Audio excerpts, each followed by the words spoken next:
What's going on? Jake here with InkyEDC, and this is the Cruzer 4.0, a collaboration between the homies over at InkyEDC and MykeCruzEDC. As that name implies, this is iteration number 4 of several of this wallet, and so did want to clarify that in case you're shopping for the Cruzer wallet. Just know that the information in this video only pertains to the 4.0, as that's the only version that I currently own. And so although there's several configurations of this wallet, the one thing they all have in common is that they're going to be part pocket organizer, part wallet, which is very appealing to me because I've always preferred pouches a little bit more than pocket organizers. And that was until recently when I started carrying the Expedition pocket organizer from my buddy Brandon over at Everyday Adventure Co. This really has all of the minimal essentials that I need for an EDC. We've got a pen, flashlight, a pry bar, and a pocket knife. And so although I don't carry this one every single day, it's been the perfect just kind of grab and go. Don't need to think about the gear that you're grabbing if you're just kind of running out the door and want the essentials. And so it's kind of sold me on pocket organizers, so much so that I really haven't shopped for another one because that one's worked so well for me. But the Cruzer wallet had really appealed to me because it eliminates one more item from my EDC. I can still have a pocket organizer while also carrying a minimalist wallet. And this particular version is going to be very minimalist. It carries up to 4 cards. I typically only carry 3 cards on me, and so that works perfectly. If you're someone who carries more cards, you might want to go with something like the 6.0, which can accommodate, I think, 10 or so cards. And so this is definitely the more minimal option, but works perfectly for me. So I'm going to get those items out of there. I did want to load it out with some gear just to give a sense of what it's going to look like fully loaded out and the type of gear that you can put in there. But not going to talk about the gear too much since it's not focused on that for this video, but I will name each. We have the Olight i5T, we have the Jack Wolf Knives laid back jack, and of course the Olight O-Pen Mini in our pen slot. And so now that those are out, you can see that beautiful multicam Italian leather there. Really great looking, super well stitched, and just beautiful construction on this one. External dimensions are about 4¼ inches tall by 3¼ inches wide, so not too big at all. A little bit bigger than your typical minimalist wallet to accommodate for those edges.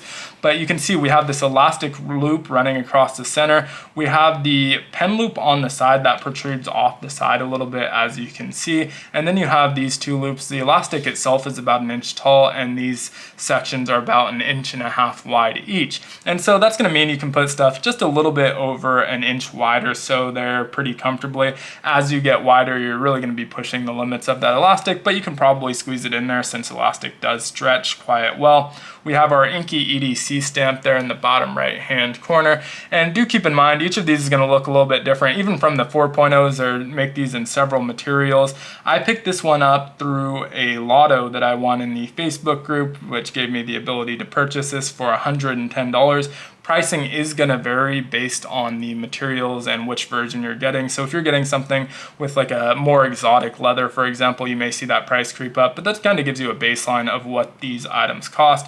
And even the plain leathers may not all be multicam. The multicam patterns are going to vary slightly. So a lot of different variation you can get here, which is really cool to be able to get kind of that custom, almost one-off wallet there. And so that rounds out the front of the wallet. If we flip over to the back, we expose the hook and loop panel, and this covers the entire back. So on the 5.0, it's almost identical to this wallet. Even on the front here, the big difference is this front is modular on the 5.0, so you can remove this and it exposes a second Velcro panel. And they do sell other types of attachments, so if this isn't the perfect configuration for you, you can kind of mix and match to get your custom layout that you want. In fact, I know they've collabed with Everyday Adventure Co. on some attachments. He may even have some of those in stock on his website. So things like a beer bomb slip, or a pry bar holder, or I think there was even a Knipex holder you can use and attach to that hook and loop panel. You can see I have mine loaded out with Ranger eyes and morale patches, and so that's definitely an option as well. Now I did mention a wallet. You get to that through this Velcro panel on the right hand side. You can see all of those others are sealed shut, but on the right hand side we have this Velcro panel that's about maybe a 1/4 inch of Velcro. And when you open that up, you have easy access to those cards. Since it's not very much Velcro, it's really easy to get in and out of there, but it also closes enough to secure those cards in there where you don't have to worry about them falling out. Now it's going to be a somewhat tight fit even with 3 cards because this is meant to be pretty minimal. So your best bet in order to access these cards is if you want that front one, you can kind of pinch them out and then just pull out with your thumb. If you want the back, you can do the same thing but with your index finger. If you want any of the middle cards, you're probably going to want to pull them out, fan it out, get the one you want, put them back in. Really easy to do that, but it is somewhat difficult to access those middle cards while still in the wallet. So that's kind of the trick that I've been using in order to access the middle cards. Hasn't really been much of an issue. I carry so few cards anyway that I just put my ID in the middle. I'm rarely ever giving my ID to anyone, so it just kind of works where I don't need that card all that often. But overall, really beautiful, really well built wallet. I don't think this is the last Cruzer you're going to see on the channel. I definitely have my eye on some of the other configurations as well, so as I get those I will definitely make videos on them. But for now I'm going to pull the Wayfinder wallet that I've been carrying out of my rotation and switch over to this one, see how I like it, and may report back on that after doing some long-term carry for it.